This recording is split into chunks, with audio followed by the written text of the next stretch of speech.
भक्त भक्ति भगवंत गुरु चतुर नाम वपु एक, इनके पद वंदन किए नाशत विघ्न अनेक।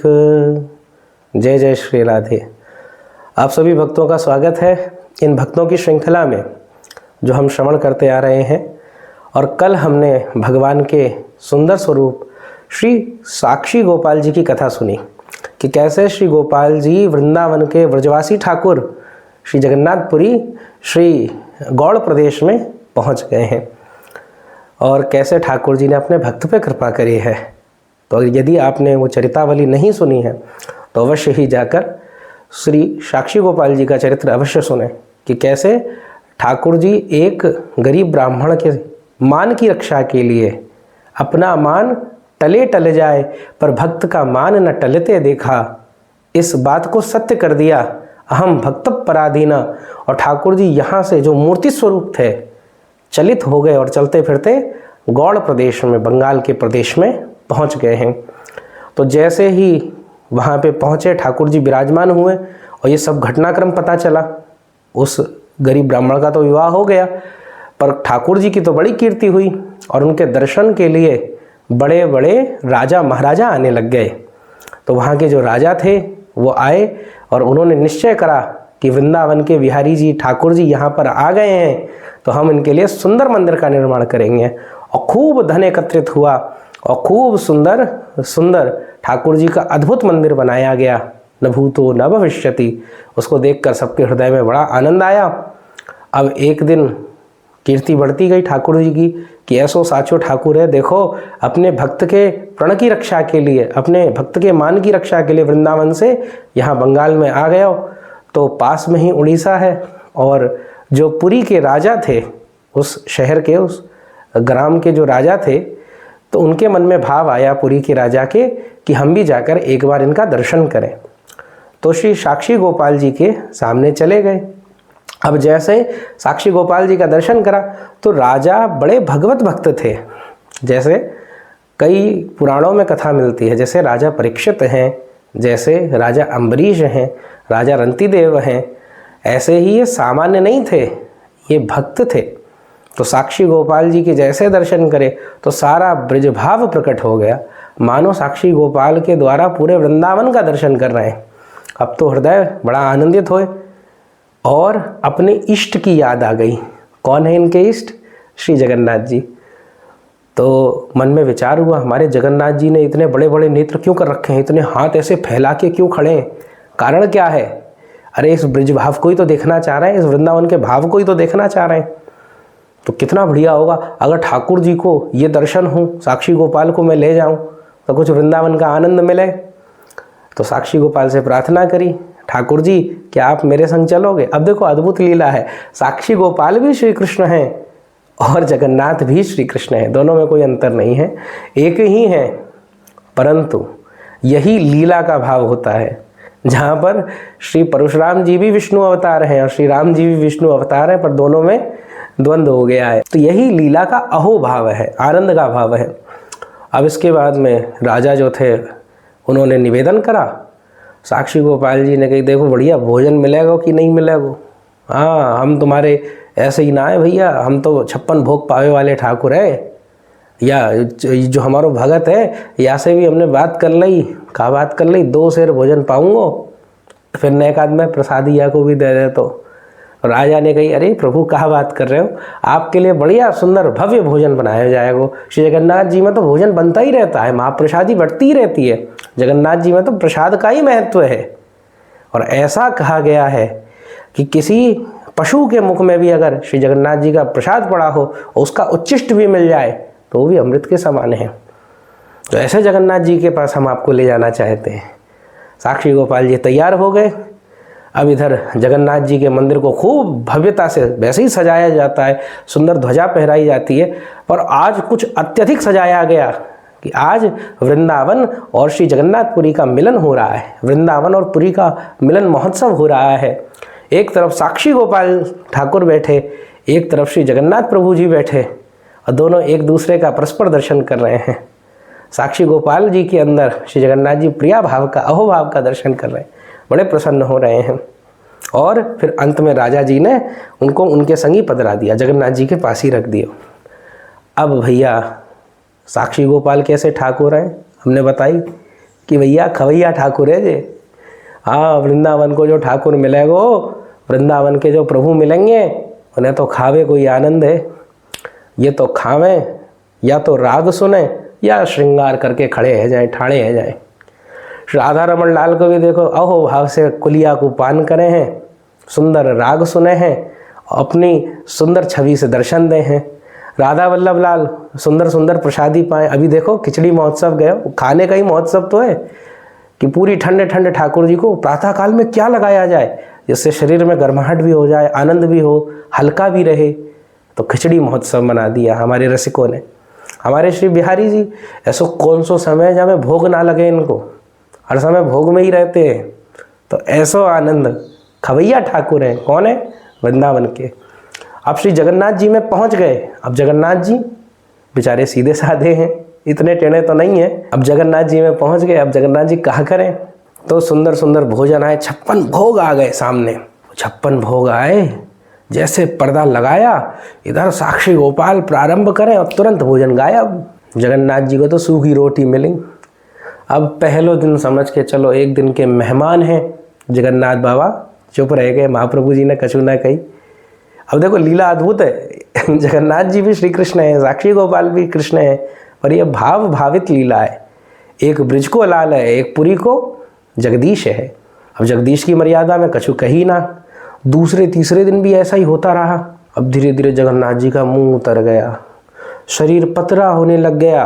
हाँ, जगन्नाथ जी सच्चिदानंद वपु हैं। तो जैसा हम लोग हैं वैसा ही श्री जगन्नाथ जी हैं। जैसे हमको सब भाव लगता है वैसे ही श्री जगन्नाथ जी, कोई मूर्ति नहीं है। अब भक्त आवे, जगन्नाथ जी का तो कद छोटा हो गया और साक्षी गोपाल जी तो चौड़ में महाराज खुले। और सब आवे साक्षी गोपाल जी के दर्शन करें, आनंद से करें और निकल जाएं। अब तो साक्षी गोपाल जी की चर्चा ज़्यादा होने लग गई। मंदिर का नाम बदलने का विचार बनने लग गया, भाई ये जगन्नाथ मंदिर है, साक्षी गोपाल को मंदिर है। अब ये उदास अवस्था जब राजा ने देखी तो राजा ने पूछी, जय जय आप ऐसे उदास क्यों हूँ? बोले उदास नहीं होऊंगा, 3 दिवस से कछु खाने को नहीं मिलो है। बोले खाने को नहीं, हमने भोग तो धरो। अरे तुम जो भी भोग धरते हो वो सब ये आरोग जाते हैं, हमारे लिए कुछ नहीं छोड़ते। ऐसे पुष्टि मार्गियों में भी जब अन्नकूट होता है तो समस्त जो सप्तनिधियाँ हैं श्री महाप्रभु वल्लभाचार्य जी की पधारती हैं, तो उसमें भी ये लीला का बड़ा आनंद होता है श्री नवनीत प्रिया जी के साथ में, श्री श्रीनाथ जी बाबा के साथ में। तो ये है सब श्री कृष्ण, पर यह लीला का आनंद है। तो राजा ने कहा कि नहीं, हम दुगना 56 भोग करा देंगे, बढ़िया कड़ी भात आपके लिए मैं अपने हाथों से बना के लाऊंगा। राजा बना के लाया और सुंदर बनवाया उसने, भोग लगाया। पर ये कौन से ठाकुर हैं? वृंदावन ब्रिज में भी श्री गिरिराज जी वाले ठाकुर हैं, साक्षी गोपाल जी। हाँ, ऐसे वैसे ना आए, चकाचक 56 भोग पावे वाले हैं। और जैसे देखी डबल 56 भोग, इनने अपना स्वरूप डबल कर लिया और चकाचक पाए गए। जगन्नाथ जी वैसे ही रह गए, कछु न कर पाए। अब जगन्नाथ जी तो बड़े परेशान। राजा तूने कहा करो जो कौन बैठा दियो मेरे पास में, मुझको खाने ना दे, मेरी ऐसी गत कर दी है, देख मैं सूख तो जा रहा हूँ। अब जगन्नाथ जी ने न क्रोध आ गए, और पहले तो हंसते थे बोलते थे साक्षी गोपाल से, अब बिल्कुल चुप हो गए। साक्षी गोपाल जी को लगता है इनको भुरी लग गई, रूठ गए। तो साक्षी गोपाल जी ने कहा करी, साक्षी गोपाल जी ने सब समेटे और आगे अंतर ध्यान हो गए। अब तो भैया जब अगले दिन दर्शन खुले, साक्षी गोपाल मिले नहीं। राजा को श्री जगन्नाथ जी ने स्वप्न में ही आदेश दे दिया था, साक्षी गोपाल जी देखो रूठ गए हैं, उनको मनाने के लिए तुम प्रयास करो, ढूंढो उनको। अब राजा ढूंढा, पुकारा, अंत में जाके ठाकुर जी मिले। एक जगह पास में ही सरोवर के बैठ गए। तब राजा गया, उनको प्रणाम करा, कहने लगा प्रभु चलिए ना वापस, आपके लिए सब व्यवस्था करेंगे, सुंदर गर्भगृह बनाएंगे। बोले नहीं नहीं हम नहीं जाएंगे। बोले आपका यही मंदिर निर्माण कर दें। बोले देखो अगर मेरी सेवा चाहते हो तो मैं दाल भात वाला ठाकुर नहीं हूँ कि दाल भात खिला दोगे। अरे मोकू तो कड़ी चाहिए, 56 भोग चाहिए तो ही काम बनेगो। अब राजा तो हंसने लगा, रे प्रभु 56 भोग कड़ी की क्या बात है, सब कुछ आपको है, मेरा सर्वस्व आपको है, बस आप मेरी सेवा स्वीकार कर लो, मुझसे रूठ के मत जाओ। तब श्री साक्षी गोपाल जी को मंदिर निर्माण पुरी में ही कराया हो गया पुरी के पास में, और वहाँ पर बड़े दिव्य तरीके से ठाकुर जी को भोग आज भी आरोगा जाता है। ऐसी अद्भुत लीला है। तो ये कौन है? जब आप श्री जगन्नाथपुरी जाएं तो हमारा तो ये भाव होगा, एक बार बोल देना श्री वृंदावन बिहारी लाल की जय, ताकि ठाकुर जी को याद तो आ जाए कि हाँ वृंदावन वाले हैं, बहुत सालों से पुरी में रह रहे हैं, पर स्मरण में आ जाए श्री वृंदावन बिहारिणी लाल की जय। प्रेम से बोलियो, प्रसन्न हो जाएंगे ठाकुर जी भी। अब ये जो राजा था, इसकी जो रानी थी वो भी बहुत भक्त थी। तो ठाकुर जी को देखती, सब श्रृंगार होता, ऊपर से नीचे तक, नख से शिख तक सब श्रृंगार है, परंतु जो नाक है उसमें कोई मणि नहीं लगी है। तो उसको लगा कि श्री ठाकुर जी के लिए जो नाक की मणि होती है, नासिका मणि होती है, वो लेकर आती हूँ मैं। पुजारी से भी बोला, पुजारी ने कहा इनकी नाक में कोई छेद है ही नहीं, तो कैसे मणि लगा दें, लग नहीं पाएगी। अब उसका मन उदास हो गया, वो तो बड़े भाव से लाई थी।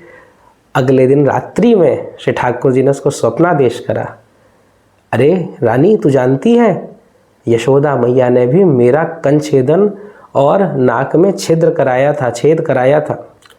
कानों में सुंदर सुंदर मैया मेरे लिए मकराकृत कुंडल, बाबा मेरे लिए मयूराकृत कुंडल, मयूर की आकृति में, मकर की आकृति में कुंडल, तो ऐसे कुंडल बनाकर लाए, मीन आकृति में कुंडल, उनको लेके आए, मैंने उनको पहनो, और मेरी नाक के लिए, नासिका के लिए मणि जो थी वो यशोदा मैया लेके आई थी। तो तू यशोदा माँ के भाव से लेके आ, मैं तो स्वीकार करने के लिए बैठा ही हूँ।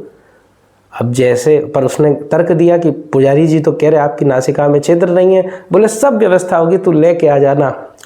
अगले दिन वो रानी नासिका मणि लेके पहुँची, नाक की मणि लेके पहुँची, और जैसे मणि लेके गई तो क्या देखती है, श्री प्रभु की नासिका में छिद्र है, धारण करने के लिए प्रभु ने वहाँ प्रकट कर दिया है। पुजारी ने जब इस भाव के दर्शन करे वो तो बड़ा प्रसन्न हो गया, और रानी को नतमस्तक होकर प्रणाम करा। आहा, धन्य है आप श्री ठाकुर जी, आपके भाव को, आपके मनोरथ को कितना मानते हैं। आपके मन में आया कि एक बार इनको आनंद हो, इनको नासिका मणि पहनाई जाए, ठाकुर जी ने अपनी नासिका में छिद्र कर लियो, कितना आनंद हो गया। तो ऐसे रानी पे भी कृपा करी। अब श्री गोपाल जी ने विचार करो, भैया वृंदावन से तो दूर आ गए, पर हमारी किशोरी जी कहाँ हैं? तो किशोरी जी कहाँ मिले? तो इनका एक पुजारी था, उसकी कन्या थी, उसका नाम था लक्ष्मी। अब वो इनके संग क्रीड़ा करती, वो इनके संग लीला करती, और धीरे धीरे प्रभु की प्रेरणा से, श्री किशोरी जी की कृपा से उसके अंदर महाभाव का जागरण होने लग गया, प्रेम भाव का जागरण होने लग गया। तब ठाकुर जी ने आदेश करा कि पुजारी देखो, मेरे संग जहाँ पे श्री किशोरी जी नहीं होती मैं वहाँ पे रहता नहीं हूँ। लोग कहते हैं जहाँ ठाकुर जी होते हैं वहाँ किशोरी जी तो होती है, नहीं, जहाँ किशोरी जी होती है वहाँ ठाकुर जी होते हैं। हाँ, अकेले मिलेगो तो भैया कृष्ण कन्हैया वृंदावन वालों तो नहीं है, कहीं और को है। तो मैं तो ब्रजवासी ठाकुर हूँ, और मेरे संग तो श्री किशोरी जी विराजमान रहती हैं। उन्होंने कहा कहाँ से लावें? तो बोले देखो, तुम्हारी ये जो बच्ची लक्ष्मी है, इसके अंदर महाभाव किशोरी जी की कृपा से जागरण हो गया है, जागृत हो गया है। इसी का स्वरूप बनवाओ, इसी का सुंदर मूर्ति बनवाओ, और मैं साधना के माध्यम से, मैं योग बल के माध्यम से जो इसके अंदर भाव प्रकट हुआ है वो उस मूर्ति में प्रकट कर दूंगा। तो आगे जाके मूर्ति बनवाई गई, और जो लक्ष्मी बालिका का भाव था, महाभाव आ गया था, वो उस मूर्ति में प्रकट करा गया। और आज भी श्री गोपाल जी के संग उसके दर्शन होते हैं। तो हरि अनंत, हरि कथा अनंता। ठाकुर जी की तो अनेक लीलाएं हैं, साक्षी गोपाल आज भी लीला करते हैं। आप मंदिर के पंडा पुजारियों से मिलें तो अनेक लीलाएं वो आपको बताएंगे। जब भी आप जगन्नाथपुरी जाएं तो ऐसे ठाकुर जी को हम खूब भाव से प्रणाम करें, और आज के सत्संग को श्री साक्षी गोपाल जी के चरणों में निवेदन करते हैं, और ठाकुर जी से प्रार्थना करते हैं कि ठाकुर जी हम पे भी कृपा करें। हमें भी अभी तक दर्शन का लाभ तो नहीं मिला, कथा तो गा रहे हैं, पर आप कृपा करो तो दर्शन भी मिले, आपका थोड़ी कृपा भी हमको मिले, और जैसे उस गरीब ब्राह्मण के लिए आप दौड़कर आ गए थे, ऐसी कृपा हम पे भी करें। श्री राधा वल्लभ हो जयति, श्री हरिवंश चंद्रो जयति।